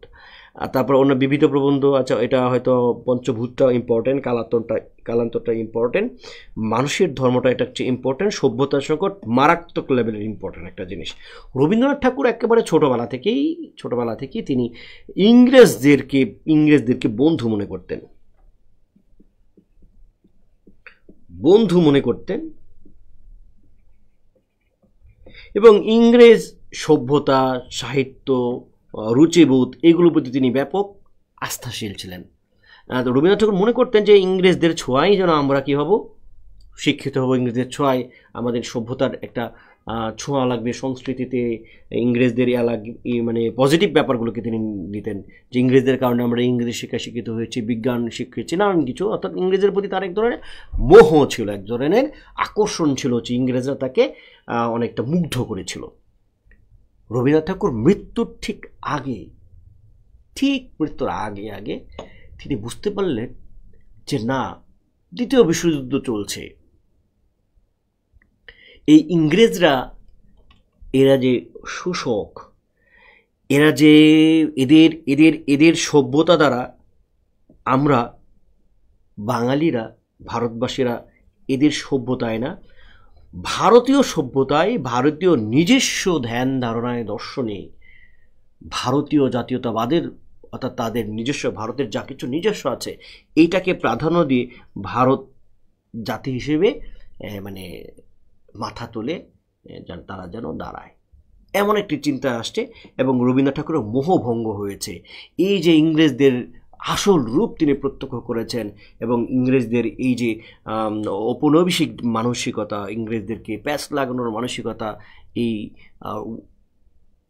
মনে করছে বিশ্বযুদ্ধ কিংবা রবীন্দ্রনাথ ঠাকুর ইংরেজদের যে ভূমিকাটা এগুলোকে তিনি সমালোচনা করছেন এবং তিনি ভারতবর্ষকে তিনি নিজস্ব দর্শনে, নিজস্ব মতবাদে, নিজস্ব যা কিছু আছে সব কিছুতে তিনি ভারতবর্ষকে পৃথিবীর বুকে মাথা তুলে আইডেন্টিটি যে আছে ভারতীয়, এই আইডেন্টিটি দিয়ে তিনি দাঁড়াতে বলেছেন। এবং এই কি বলে ব্রিটিশদের যে এই কি বলে শোষণ, অত্যাচার, নিপীড়ন, ওদের যে কুটিলতা, এই ব্যাপারগুলো তিনি প্রত্যক্ষ করে সমালোচনা করেছেন। একেবারে শেষ মুহূর্তে গিয়ে তার কাছে এই উপলব্ধি হলো এবং এই সভ্যতার যে সংকট এটার পিছনে ইংরেজদের হাত রয়েছে, দুষ্ট ইংরেজদের হাত রয়েছে, শেষ দিকে গিয়ে তিনি মোটামুটি উপলব্ধি করতে পারেন। এবং এটার একটা খুব গুরুত্বপূর্ণ সভ্যতার সংকটে একটা লাইন আছে, মানুষের প্রতি বিশ্বাস হারানো পাপ, সভ্যতার সংকটে বলেছিলেন। কালান্তর এবং সভ্যতার সংকট মারাত্মক লেভেলের ইম্পর্টেন্ট দুটা তার প্রবন্ধ। তার ভ্রমণ কাহিনী, ইউরোপ প্রবাসীর পত্র, এটা খুবই গুরুত্বপূর্ণ কারণ আমরা যে চলিত ভাষাটা বলি, এই চলিত ভাষা কিন্তু শুরু করেছিলেন রবীন্দ্রনাথ ঠাকুর তার এই গ্রন্থের মধ্য দিয়ে, ইউরোপ প্রবাসীর পত্রের মধ্যে দিয়ে। ঠিক আছে, এটার মধ্যে কিন্তু তার চলিত ভাষায়, কথ্য ভাষায় তিনি লিখেছেন। এটা এই জন্য খুবই গুরুত্বপূর্ণ। জাভা যাত্রা আমরা জানি যে চলিত ভাষার জনক কিংবা চলিত ভাষার রূপকার হিসেবে আমরা মোটামুটি প্রমোদ চৌধুরীকে জানি। প্রমোদ চৌধুরী 1914 সালে একটা প্রাতিষ্ঠানিক রূপ দিয়েছিলেন, কিন্তু তার আগে প্যারীচাঁদ মিত্র, কালীপ্রসন্ন সিংহ এবং রবীন্দ্রনাথ ঠাকুর তারা কিন্তু কথ্য ভাষা কিংবা চলিত ভাষার ব্যাপারটাকে প্রথম তারা ইন্ট্রোডিউস করেছেন, তারা ইউজ করেছেন, ব্যবহার করেছেন, বই লিখেছেন এবং এটার একটা সুশৃঙ্খল একটা রূপ, একটা প্রাতিষ্ঠানিক রূপ 1914 খ্রিস্টাব্দে সবুজপত্র পত্রিকায় দেওয়া হয়েছিল। কিন্তু তার আগে কিন্তু রবীন্দ্রনাথ ঠাকুরের অবদান রয়েছে, প্যারীচাঁদ মিত্রর বা কালীপ্রসন্ন সিংহর যে হুতুম বেচার নকশা, এগুলোর অবদান রয়েছে।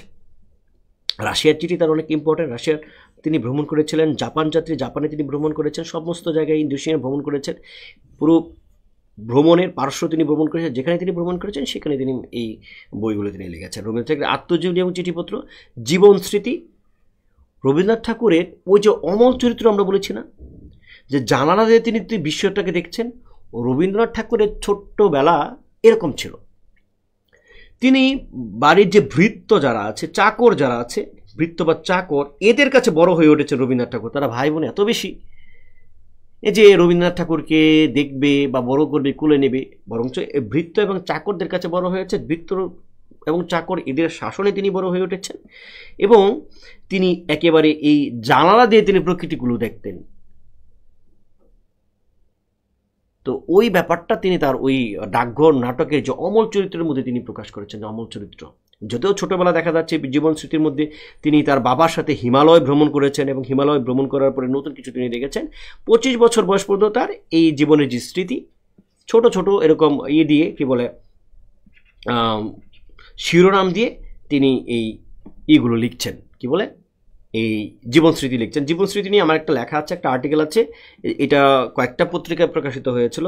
তো সেখানে আমি এরকমভাবে ভাগ ভাগ করে দেখিয়েছিলাম যে এটার মধ্যে কী আছে, এটার মধ্যে কী আছে। তো রবীন্দ্রনাথ ঠাকুরের ছোটোবেলাটা খুব বেশি যে আনন্দে গেছে ব্যাপারটা এরকম বলা যাবে না, অনেকটা ভৃত্য চাকর এদের শাসন শোষণে তিনি বড় হয়ে উঠেছেন, ঘরে বন্দি জীবন এরকম একটা ব্যাপার। তারপরে চরিত্র পূজার ছেলেবেলা, এগুলো তার আত্মজীবনী। তার চিঠিপত্রের মধ্যে আমরা যদি দেখি, ছিন্নপত্র খুবই ইম্পর্টেন্ট। আপনি যদি সোনার তরী কাব্যটা পড়েন, সোনার তরী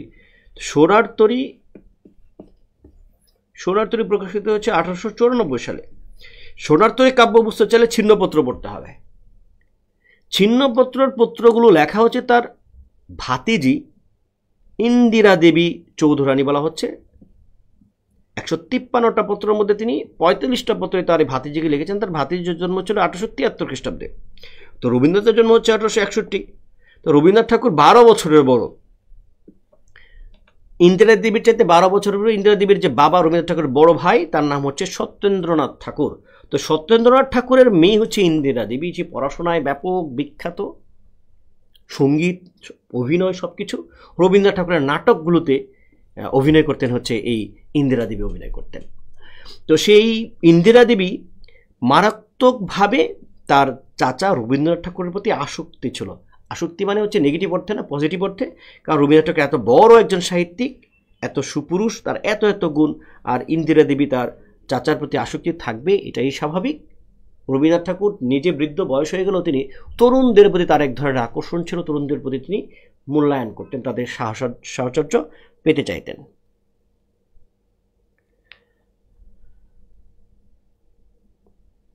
তো তো আমরা যেটা বলছিলাম, তো এই ছিন্নপত্র মধ্যে রবীন্দ্রনাথ ঠাকুর যখন পূর্ববঙ্গে আছেন, একটা পানির ফোঁটা পড়েছে, একটা দুপুরবেলা, একটা বর্ষাকাল, এরকম ছোট্ট ছোট্ট জিনিস তিনি চিঠিতে বর্ণনা করে এই ইন্দিরা দেবীর কাছে তিনি চিঠি লিখছেন। এবং নিন্দুক যারা আছে তারা বলে যে রবীন্দ্রনাথ ঠাকুর এই ইন্দিরা দেবীর সাথে তার একটা রিলেশন ছিল, মানে অন্যরকম রিলেশন, অবৈধ রিলেশন ছিল, অর্থাৎ তিনি ভাতিজির সাথেও প্রেম করেছেন, এরকম বলছে। এটা নিন্দুকরা বলে। এটা আসলে তো মানুষের সম্পর্কগুলো মানে নর্মালি হচ্ছে, মানে আমরা মানুষ হিসেবে বিশেষ করে এই উপমহাদেশের এতটা ছোট মানসিকতার অধিকারী আমরা। ধরেন একজন পুরুষ, আচ্ছা ধরেন একজন শিক্ষক, তার মেল স্টুডেন্ট থাকবে, ফিমেল স্টুডেন্ট থাকবে। এখন ধরেন একজন স্টুডেন্ট একজন শিক্ষকের খুব কাছে আছে, বিভিন্ন করছে, কি বলে, বই বলছে, স্যার এটা পড়ছি ওইটা পড়ছি, স্যারকে হয়তো কোনো একটা কারণে কোনো একটা কিছু গিফট করেছে, স্যারের জন্মদিন বা কিছু একটা, এটাকে আমরা সমাজে কিছুই মনে করছি না। কিন্তু একটা ফিমেল স্টুডেন্টও তো একই অধিকার রাখে। তখন দেখবেন ওই ফিমেল স্টুডেন্ট যখন একজন শিক্ষকের সাহচর্য আসার চেষ্টা করছে, তখন এটা নিয়ে আমরা কি করছি, মানে অন্যরকম কথা বলছি। তো রবীন্দ্রনাথ ঠাকুরের এই ইন্দিরা দেবী যদি ছেলে হতো তাহলে হয়তো কোনো কথাই উঠতো না। এখন সে মেয়ে হয়েছে বলে কি সে তার চাচার কাছে কাছাকাছি যেতে পারবে না? সব সম্পর্কের মধ্যেই কি ওই আদির সত্য, যৌন ব্যাপার, এই ব্যাপারগুলো নিয়ে আসতে হবে? আমরা শুধু খালি পজিটিভলি কখনো চিন্তা করি না, নেগেটিভলি চিন্তা করি। এটা আমাদের একটা সমস্যা এই আমাদের উপমহাদেশে যারা আছে এদের। ওকে, তো রবীন্দ্রনাথ ঠাকুরের চিঠির বইগুলো সবগুলো হচ্ছে মেয়েদের সাথে লেখা। রবীন্দ্রনাথ ঠাকুর নিজে বৃদ্ধ হলেও তিনি তরুণদের পছন্দ করতেন। পরের যেটা ভানুসিংহ ঠাকুরের পদাবলী, এটা রানু অধিকারী। এটা হচ্ছে যে তিনি যখন ছিলেন, শিলংয়ে ছিলেন, তখন তিনি এই রানু অধিকারী খুব অল্প বয়সের একটা মেয়ে, 7 বছরের মতো। পত্রে এই রানু অধিকারীর সাথে রবীন্দ্রনাথ ঠাকুরের বয়স তখন 60+, 67 বছর এরকম। রানু অধিকারের বয়স মাত্র হচ্ছে 18-19, 11 বছর থেকে শুরু হয়েছে পত্র। রানু অধিকারী যখন 19 বছর বয়স, যখন তখন মনে হয় বিয়ে হয়ে গিয়েছে, বিয়েতে রবীন্দ্রনাথ ঠাকুর যান নাই। তো এই রানু অধিকারী চিঠিতে লিখছে রবীন্দ্রনাথ ঠাকুরকে যে আপনাকে জিজ্ঞেস করলে আপনি বয়স বলবেন 27, তখন রবীন্দ্রনাথ ঠাকুর বয়স কিন্তু 60+। তো এই রবীন্দ্রনাথ ঠাকুরের ধরেন একটা খুব মারাত্মক লেভেলে তাদের একটা অসম প্রেম, এটা প্রেম ছিল একটা অসম প্রেম। রবীন্দ্রনাথ ঠাকুরের বয়স 60+, আর রানু অধিকারী তখন কিশোরী, তাদের মধ্যে পত্রে প্রচুর প্রেম হচ্ছে। এখন রানু অধিকারী একবার বললো চিঠিতে যে আপনি করবেন, আপনার বয়স্ক যদি জিজ্ঞেস করে আপনি 27 বলবেন। তখন রবীন্দ্রনাথ ঠাকুর আবার মজা করে বলতেছে 27 না, কারণ 27 বললে কেউ যদি আবার 87 ভাবে, তার চাইতে এক কাজ করি, তুমি যদি অনুমতি দাও তাহলে আমি 1 বছর কমায় 26 বলি। মজা করছে এরকম, তাদের মধ্যে এক ধরনের রিলেশনশিপ ছিল। এবং রানু অধিকারী যখন বিয়ে হয়ে যায় তখন আবার ওই সম্পর্কটা শেষ হয়ে যায়। তো ওই রানু অধিকারীকে তিনি চিঠিগুলো লিখেছিল ভানুসিংহ ঠাকুরের পদাবলী। নির্মল কুমারী মহলার নবিশকে লেখা, এটা একটা নারী। রবীন্দ্রনাথ ঠাকুরের এই যোগাযোগ উপন্যাস, শেষের কবিতা উপন্যাস কিভাবে লেখা হয়েছিল, এই ব্যাপারগুলো এই রানু অধিকারী তার বিভিন্ন থেকে পাওয়া যায়। রানু অধিকারীকে তিনি, এটা একজন মহিলা, রানু অধিকারীর সাথে তার একটা বন্ধুত্ব ছিল, তার সাথে ভ্রমণের একটা কাহিনী আছে। সেই সব নিয়ে হচ্ছে পথে ও পথের প্রান্তে এই চিঠিগুলো লেখা হয়েছিল। তাহলে এই 3টা চিঠির বই আমরা গুরুত্বপূর্ণ পাই, 3টাই 3জন নারীকে তিনি লিখেছিলেন। ঠিক আছে, ওকে। তারপরে দেখি যে রবীন্দ্রনাথ ঠাকুরের বাংলা ভাষা, ব্যাকরণ, এগুলো নিয়ে কি তার বই আছে না? আছে, একটা খুব গুরুত্বপূর্ণ শব্দতত্ত্ব নামে তার বই আছে। শব্দতত্ত্ব বইয়ের মধ্যে তিনি ওই যে ধন্যাত্মক শব্দ আছে না, ধন্যাত্মক শব্দ নিয়ে তিনি দারুণ কিছু কথা, ধন্যাত্মক শব্দের সংজ্ঞা, লিস্ট, এগুলো অনেক ব্যাপারগুলো তিনি দেখেছেন, বিভিন্ন শব্দের তিনি দেখিয়েছিলেন। এই শব্দতত্ত্বের মধ্যে এটা ইম্পর্টেন্ট শব্দ কে লিখেছেন, এবং তার বিজ্ঞান সংক্রান্ত তার বই আছে বিশ্ব পরিচয়। তো রবীন্দ্রনাথ ঠাকুর থেকে এই ছিল মোটামুটি আমাদের মোটামুটি আলোচনা। আশা করছি রবীন্দ্রনাথ ঠাকুর সম্পর্কিত এইসব বই থেকে মানে যদি প্রশ্ন আসে যে বিশ্ব পরিচয় কার লেখা, কিংবা শব্দতত্ত্ব কার লেখা, কিংবা যদি আসে ছিন্নপত্র কাকে লেখা হয়েছিল, কিংবা ভানুসিংহ ঠাকুরের পদাবলী কী ধরনের বই, কিংবা পথে পথে প্রান্তরে কে লেখা, জীবন স্মৃতি কোন বয়স পর্যন্ত আছে, বা চরিত্র বোঝা বা ছেলেবেলাকার, কিংবা ইউরোপ প্রবাসীর পত্রতে প্রথম চলিত ভাষার ব্যবহার হয়েছে, জাবা যাত্রীপত্র বা জাপান যাত্রী বা রাশিয়ার চিঠি, এগুলো কার লেখা, যেভাবে প্রশ্নটা আসুক আপনারা অবশ্যই পারবেন। কিংবা সভ্যতার সংকট, মানুষের প্রতি বিশ্বাস হারানো পাপ, এই কথাগুলোকে বলা হয়েছে। বা পঞ্চভূত তিনি ছদ্মনামে দিয়ে লিখেছিলেন, এবং এটা একটা রঙ্গব্যঙ্গ সাহিত্য বলা আছে এখানে, রঙ্গব্যঙ্গ সাহিত্যের মধ্যে পড়ে। কালান্তরের মধ্যে তিনি ভারতীয় রাজনৈতিক তখন যে ছিল কংগ্রেস, মুসলিম লীগ বা বিভিন্ন যে একটা সংকট ছিল শেষ মুহূর্তে, ওই ব্যাপারগুলোর কথা তিনি বলেছেন। এবং সভ্যতার সংকটে তিনি ইংরেজদের প্রতি তার মোহভঙ্গ, সেই মোহভঙ্গের ব্যাপারগুলো তিনি করেছেন, এবং তিনি ইংরেজদের শাসন শোষণের বিরুদ্ধে তিনি প্রতিবাদ করেছেন, এবং ভারতীয় জাতীয়তাবাদ এবং ভারতের মধ্যে যেগুলো আছে নিজস্ব যে সভ্যতা সংস্কৃতি, সেইগুলোকে তিনি পুনঃপ্রতিষ্ঠার প্রতি গুরুত্ব দিয়েছিলেন। এবং এখানে আমরা দেখতে পেলাম যে তার প্রহসন নাটকের মধ্যে হাস্যরসাত্মক আছে। বিসর্জন নাটকের মধ্যে আমরা একটা মানুষকে বয় করে দেখার মতো ব্যাপার আমরা দেখেছি। বিসর্জন নাটকটা আপনারা দেখবেন। বসন্ত নাটক উৎসর্গ করেছিলেন, এখান থেকে খুবই ইম্পর্টেন্ট। তারপরে হচ্ছে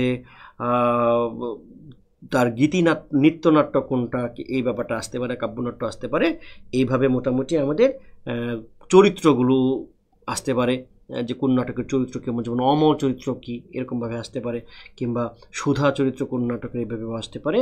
কিংবা আসতে পারে হচ্ছে রাজা নাটকের যে চরিত্রগুলো, রক্তকরবী নাটকের চরিত্র থেকে তো প্রশ্ন আসছিলই, যে কী বলে রঞ্জন চরিত্রটা হচ্ছে কোন নাটকের, এইভাবে পরীক্ষায় আসতে পারে।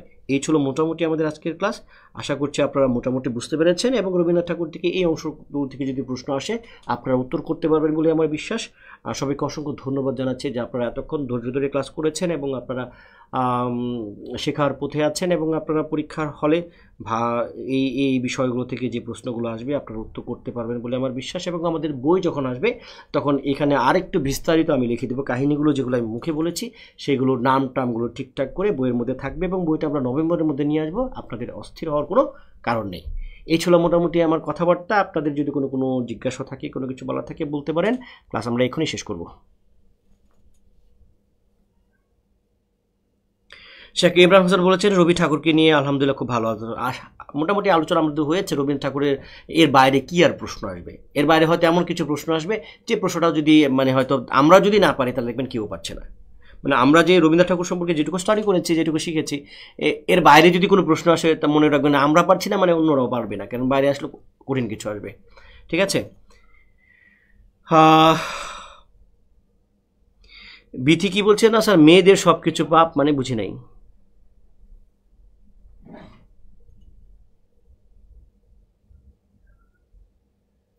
এস রুমি বলছে রবীন্দ্রনাথ ঠাকুর আগে বিরক্ত লাগতো, অনেক সুন্দর পড়াইছেন, ধন্যবাদ স্যার। স্যার আমি যখন ফার্স্ট ইয়ারে ছিলাম আপনি কই ছিলেন, এমন একটু হেল্পলাইনে তো ফলাফল দেখে আমাকে ডেকে পাঠাতো। আচ্ছা ঠিক আছে, তামান্না বিথি আপনি এখন কোন ইয়ারে পড়েন আমি জানি না, তবে আপনি যদি এখনও স্টুডেন্ট থাকেন কিংবা মাস্টার্সে পড়েন, আপনি একটা প্রশ্ন কীভাবে লিখতে হয় এটা তো আমরা ওই যে ইতে পড়াচ্ছি, কী বলে শিক্ষক নিবন্ধন লিখিত পরীক্ষায় পড়াচ্ছি, ওইভাবে আমরা উত্তর করলে আমাদের মিনিমাম 3.5 থাকার কথা, মিনিমাম 3.5 থাকবে। বাংলাতে মিনিমাম 3.5 পাওয়া একেবারে একটা মানে অসম্ভব কিছু না, জাস্ট খালি আমরা যে নোটগুলো যদি কী করি সুন্দর করি। ঠিক আছে, এখনও 21 জন আছেন, বাহ আলহামদুলিল্লাহ, মাশাল্লাহ মাশাল্লাহ। আমাদের আসলে এত স্টুডেন্ট, কিন্তু আমাদের স্টুডেন্টগুলো আবার এই ক্লাসগুলো অনেক বেশি ভিউ হচ্ছে, কিন্তু আমরা আবার কি করছি না, ওই লাইভ ক্লাস করছি না, কেন করছি না জানি না। আচ্ছা আপনারা সমস্যা নেই, পরবর্তীতে দেখে নেবেন।